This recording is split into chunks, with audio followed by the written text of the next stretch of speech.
So greetings. Today I want to speak about following your dreams, and I'll explain why I haven't done a video in a while. I'll see you after the intro.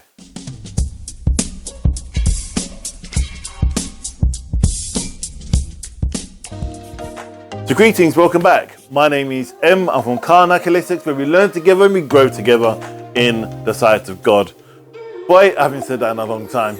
Anyway, excuse me. Today, I want to speak about following your dreams and something I've been doing for the last 2 months, a month or so. So, one of my big things what I've been doing is, I don't know if many people know, I've started a blog channel on YouTube. So it's called Travelling Matt, and I'll leave the link in the descriptions so you can have a look at it. I've done about 12 videos now. It's basically everywhere I go, when I do my spiritual work, or I go and do a booking or an event, I'll go to a particular location and then I will film the location, say like Winchester, Richmond, Glastonbury, places like that I've visited and I've kind of recorded and filmed, and that's what I'm going to continue to do alongside Carnacalistics TV, that's what you guys know here. So why am I talking about that channel on this channel? The reason I'm talking about that channel on this channel is because it's a dream I've always wanted to do. I've always wanted to start blogging stuff, and I've just not really found what I wanted to blog about.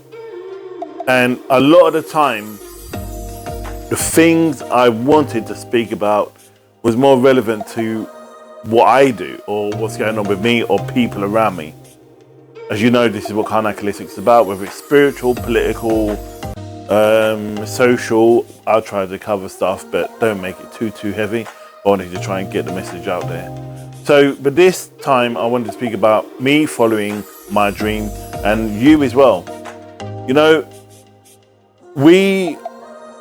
I've said this before, many times before, that we always seem to try to follow or seek permission from other people to say it's okay for us to do what we want to do.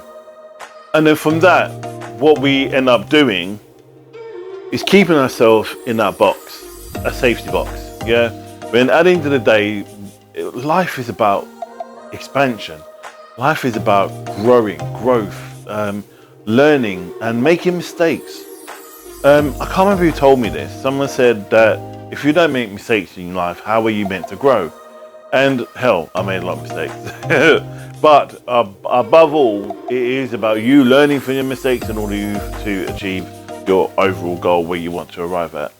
And if you're constantly making the same mistakes, I always say there's a saying with me, when I work with somebody, I won't necessarily work with someone who keeps making the same mistake over and over again, because especially if they're consciously aware they're making the same mistakes, what's the point in supporting someone who's going to continue to make the same mistake?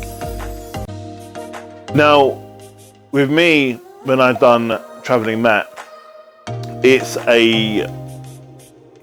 sharing the knowledge or my passion for history, also about locations, earth, everything I cover. Like I was in Richmond Park the other day and I was filming deers and I was filming that landscape. And when you look through an eye of a camera, and anyone who knows and anyone who uses the camera, the world looks a lot different. The world is really magnified and it makes you look at the beauty of this planet.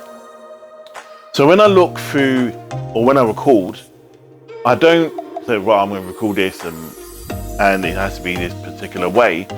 I just record and let it just unfold. So I'll be walking with my tripod in hand, walking straight through a market or walking straight through an area, just talking. And it's the stuff that comes out in mid-conversation. And yes, I'm talking to myself, but I'm also explaining stuff, and stuff that I know that is in the back of my recess of my brain that comes out, if that makes sense, when I'm talking. And one of the big things that comes up a lot is like when my kids were young, and saying to them, always look up, especially me in London or any big city, that this city changes over a period of time.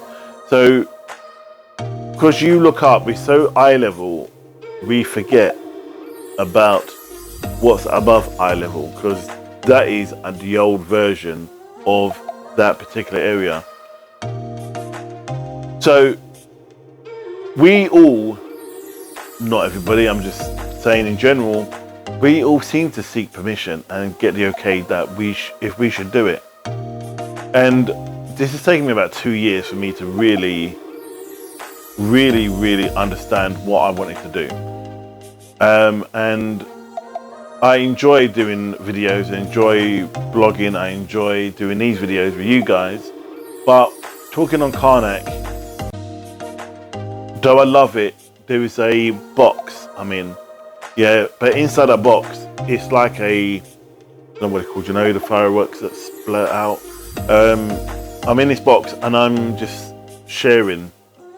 And yes, I would love to get more people on the channel to talk and interact with. But when I'm doing Travelling Matt, I'm going to a location, okay? And I'll go into a particular shop or particular place. For example, I was in Brick Lane, for example, and I went into this art installation. So this lady was doing an art installation. She was putting on her basically her artwork, and it was about abused women, and not just abused women, but women who were raped, controlled by men.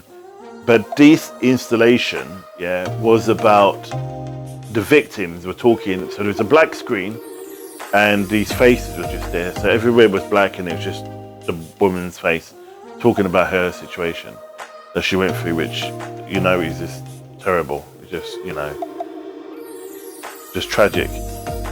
But what the artist did do, she had this room, kind of like a curtain, thick black curtain, and it's like in a square, and it's a stool. Yeah, there's like a stool like you find in a bar, but it's wooden, and on a stool was these set of headphones. So I went in anyway. She said, just listen to it and just listen to what the person's saying. Be mindful of your surroundings. Like, if you want, close your eyes a bit, keep your eyes open if you can, but just look around the room. Just look in this space. Remember, this room is pitch black. And even now, it's just triggering certain memories or feelings that I felt when I actually sat in the stool. So I went in there, put the headphones on, and straight away I was taken to being a victim.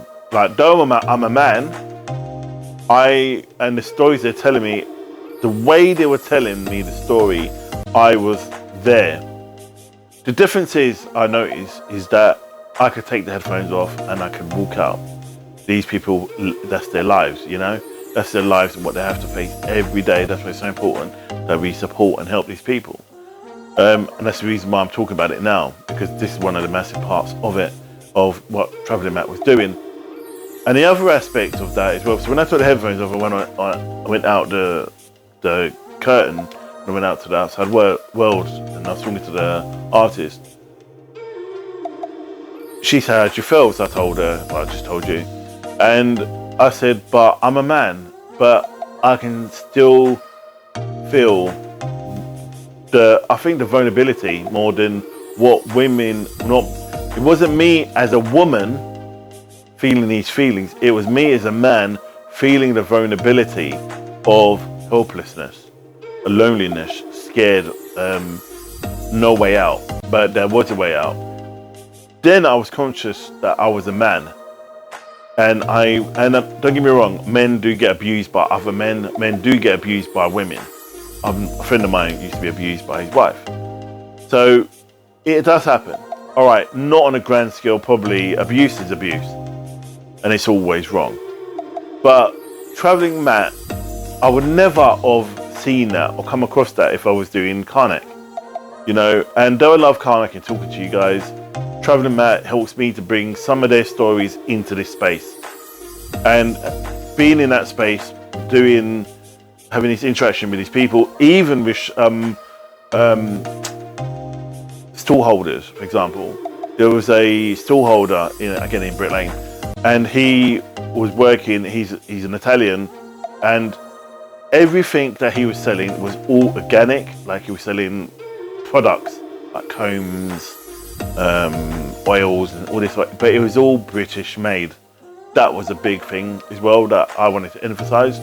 But he was saying it's been exported internationally, which is good to hear, because obviously we used to be a big exporter of products to the UK, to the world, basically from the UK, which we kind of lost in industrial times when we used to do it. Then over a period of time, we've lost it.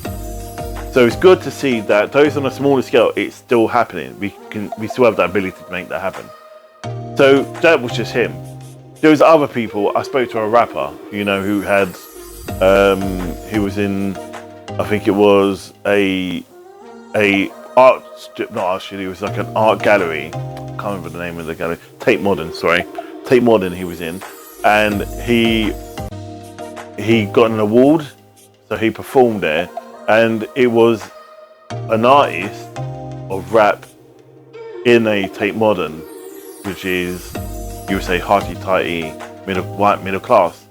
But that's my perception, and also a lot of, I suppose, black people's perception, or people of colour, having a black rapper, rapping in the studio, in an art gallery. However, just to spin that back a bit, when I was in music, when I was at school actually, we done a project for Miro. It was I think he was a Russian artist. I think he's Russian, it might not be Russian. Yeah, it was Russian because Moscow. So it was, I believe that was what it is. Anyway, and it was all about going against the war. And so I was a rapper, so I was with my group, and we performed at Whitechapel Art Gallery. So it just triggered stuff from back then, good times. But having this strong message about anti-war, which triggered me to kind of be the birth of Karnak. Because the birth of Karnak grew out of things like that, or my upbringing, not so much of what my parents was about, but what I experienced in my life, because that's what Karnak is about, and the interactions I come across. I felt with Karnak, the conversation to bring to you guys got a bit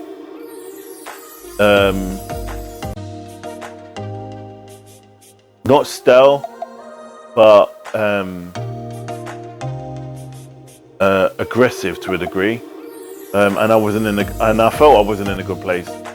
But because I didn't have the whole I'm talking and kind of like sharing, I was out there and I was just receiving and interacting with these people, and then getting out of my comfort zone, because it's not easy walking down the street with a camera in your hand and people darting out the way or whatever because they don't want to be filmed. But not just that, talking to these people, that is their life, and asking them, do you want to be on camera? And some saying no. Some, they want to, but they need a little gentle persuasion, not bullied, but a gentle persuasion, and they did, thank God. And one of the big things is I saw a lot of people are no longer like pigeons. A lot of people begin to fly like eagles, and it's so beautiful to see. I see a lot of young artisans and a lot of young entrepreneurs starting businesses now, and not being afraid to start businesses, not being ridiculed about starting businesses. They're saying you should just go and get a normal day job. In fact, they're getting a lot more help starting their own business.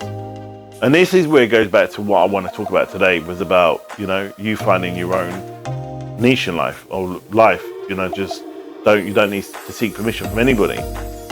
And as I grew, obviously, I learned to interact and become self-aware of myself and my own experience and my own place here. Because, for example, one of the big things I started doing now, above all, which I've done probably 2006, 7, I was in a lot of platform work. So if anyone don't know what platform is, basically it's you go to a spiritual church or to an event, and then you stand on stage as a clairvoyant medium and you talk to a congregation, and you send messages through from loved ones who may come forward. And I used to do that ages ago, but I realized my way I do it now is a lot different than I do it back then, obviously because I've grown a lot more. But it seems to be more raw now. It seems to be that the people come through, or the spirits come through through a lot more stronger and a lot more focused, and they just go boom, boom, boom. So I think as I've grown, I've become more self-aware, and a lot more, because when I done platforming, it was before my heart and my stroke. So I had a lot of ego. So a lot of the time I was on stage, people come back, oh, you're really brilliant, you're amazing, you're really talented, and all the rest of it. And I was like, and yeah, and all the rest of it. And there was an element of ego. To a degree, you need to have that bit of ego, to be fair. And it's not a bad thing when I say ego. It's not ego that I'm better than everybody else. It takes some balls to stand on stage in front of 30, 40, 50 people and them looking at you, and then they want, with that expectation that their loved one's going to come forward, and that loved one you're the one that's going to pass the message. Not just that, but you need to give validation that these people that are coming forward are for that person, and I don't get names normally, but I get how they look. So I got a visual description. That's how I see them, so I always share that. Then I share the message, and sometimes when they come forward, you can see the upset with some people that they wanted to hear from someone they love. There's no guarantee that they're going to come through. But again, that span off the whole idea because I done Travelling Matt. Because I was doing Travelling Matt, I was already exposed to the general public. When I say exposed, I mean literally like naked, but I mean I was exposed to the public in an uncomfortable zone, to a degree, but it helped. So now when I talk and I do platform, I share some of my challenges, and so one of the big things it is when we call it a hit, me and my guides. So when a spirit comes step forward, and it's for a lady or man, and they start talking, and then it goes, does that make sense? They go, yes. And I goes, yes, one for spirit, and then everyone laughs, and it gives the energy of this room to bring these guides forward, or these spirits forward. And when I finish with that person, I ask everyone, can they clap to say thank you to the spirit, to the person participating, because it's, again, these people are sharing some dark stuff, some deep, important stuff, and their loved ones, which they've had to let go. So my reason, again, I'm not digressing from what I'm trying to say, but what I wanted to try and share was for the fact is that don't be afraid to be afraid. Don't be afraid, it's okay. It's okay. Because every time I do platform, every time I do anything new, every time I go out to do Travelling Matt, there's an element of fear. But it's not fear, it's excitement. Don't be fooled by fear. Don't be controlled by fear. Don't think it's fear, that's why you do it. There's an element that sometimes fear looks like excitement. So when you're going to go and do something, you have this little bit of anxiety. But people, that's not fear. Fear is something you would go and not do it. You go and hide away. You just lock yourself away. You would not go out there. Fear holds you back. Excitement pushes you forward. Yes, there's a strong element. It's very close. It's like love and hate. There's an element of love and hate in everything. You love someone and then you break up and then you end up hating them, or vice versa. But there's still that attachment of that feeling for the person. So when you're feeling anxious or fearful or nervous, use that energy. Use that energy to drive you forward. Drive you forward to go, hello, this is me. You know what? If you get it wrong, fuck it. Doesn't matter. It does not matter if you get things wrong. If I go on stage and I get it wrong, I get it wrong. It is what it is. But if I'm doing a reading with someone and I get it wrong, I get it wrong. And there has been times when the connection's not being right. Might be the other person, might be me. It's just normally when they come forward, the validation's already there and we've already connected. So it's quite open.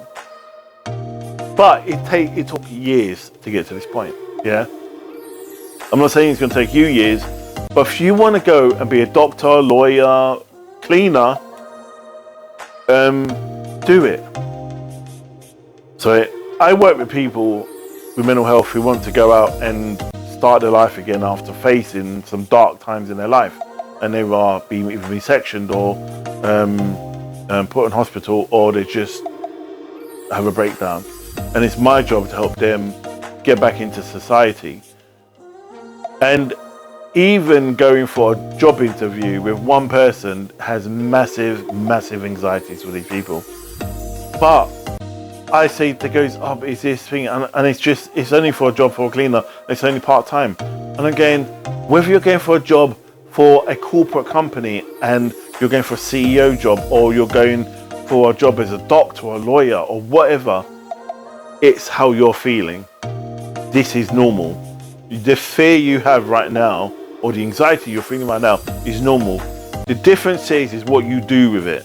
And this is why I'm sharing this with you, because I don't really talk about my day job very much, because I want to bring this into this space, because I believe we all hide behind the fear and think it's fear, when actually it's actually excitement that we are doing something. You feel it's like this, it's like a tree in your stomach, yeah? It's like a little bubbling brook. That's what it feels like. And don't be fooled by that being fear. Sometimes it's you're anxious and you're not sure if you should step forward to do it. But look, don't be afraid. Just step forward and do this, because you are amazing, and you don't need permission from anybody. You don't need permission from me, anybody else, family, friends, lovers, whatever. This is your friggin' life. This is your fucking life. Sorry for swearing, but fuck it. This is your life. Stop letting people control you. Stop letting people stop your dream, please. Just go for it. As I said, if you screw up, doesn't matter. Sorry, Richard Branson and Alan Sugar said they had so many businesses that went pear-shaped, but the one that made them successful, Amstrad for Alan Sugar, Virgin Records for Richard Branson, and then Virgin Atlantic thereafter. But they all said they had other businesses that went pear-shaped. And Richard Branson goes, oh, if I can tell you the amount of times I've started businesses and they just folded. And it was like, oh, he had an idea and he thought, yes, this is the greatest thing. And then he's like, it just like went by the wayside. And to hear somebody who's a billionaire like Richard Branson say something like that, you're thinking, you don't always get it right, but it's what you do with the failure is important. When you have the failure, reinvest it into the excitement of becoming successful. Sometimes you may start to say, oh, I want to start my business as a caterer or as a baker.